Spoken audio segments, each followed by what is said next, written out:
Pave Gat is an air-to-ground weapon system employing a sensor-directed 20mm Gatling gun installed on the inside of the bomb bay door of a B-57 aircraft. Prior to installation on the aircraft, the gun itself, a Vulcan 20mm cannon, was tested on the gunnery range at Wright-Patterson Air Force Base to verify safety as well as procedural steps in its operation.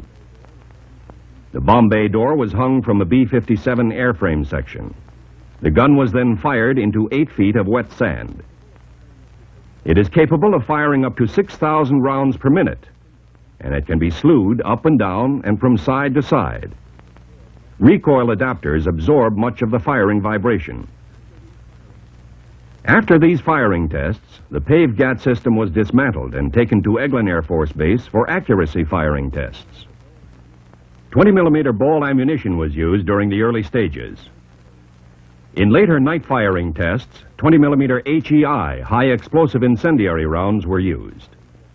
Feasibility studies were conducted under the management of the Tactical Warfare Office and the Air Force Flight Dynamics Laboratory to verify the performance and identify any problem areas.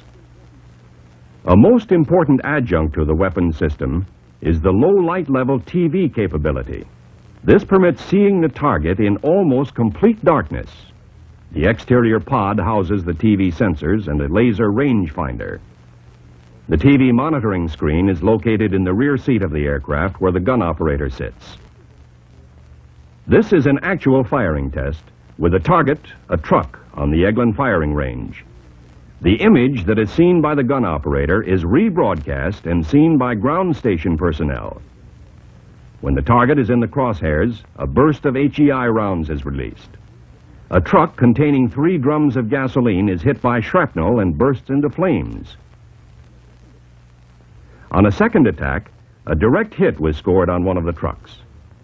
The incendiary rounds caused immediate burning.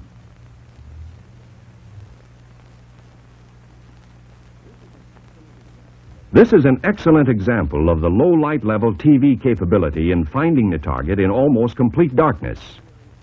Only the incendiary explosions and the hot shrapnel can be seen.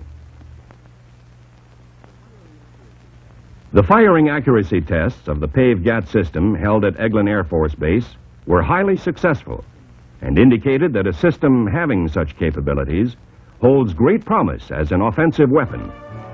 The tests resulted in a follow-on effort to build 2 production prototype systems.